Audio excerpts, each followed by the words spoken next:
Steven Juster, Teacher of the Year video presentation. In 1982, my first year at Londonderry High School, after teaching 2 years at Stratford Elementary School, at our very first faculty meeting, our principal put these 6 letters on the board and said, "This is the word of the year. What does QWERTY mean?" And right away someone spoke up and said, "It's the first 6 letters on a typewriter." He said correct, but it's also the first 6 letters on a computer keyboard, and computers are coming to education. We need to get in front of it. They will change education.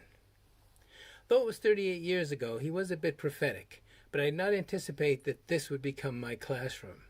I have a better one in a school building not too far away. How do I define better? From the moment a student walks in, they begin to learn.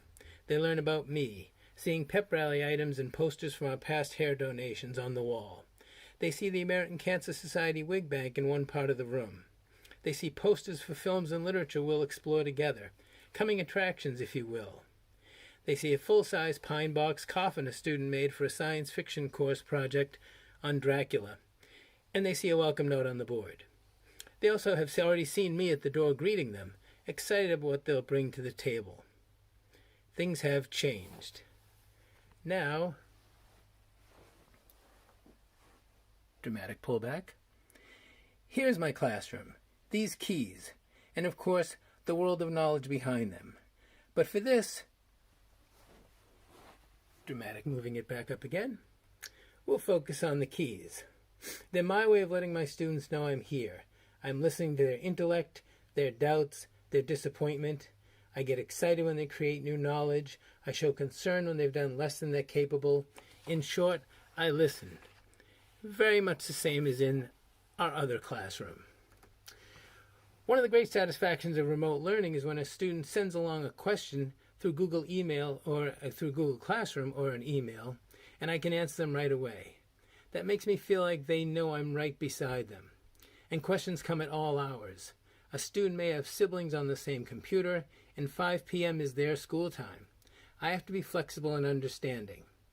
Being flexible and understanding and a good listener are the most important qualities of a teacher, remote or not.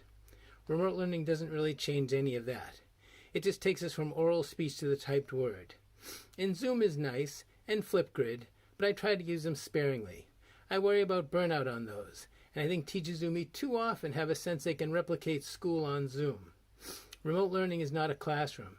We're not replicating that. Embrace it as a unique moment, with its own positives amid the negatives. Can good learning happen? I had a student write a short piece the other day for science fiction and fantasy class, a senior, Jillian, who could be just home moping about the loss of the traditional graduation and all, but her paper just blew me away. I've taught that class for 30 years, and I never considered what she wrote before. Great things can happen.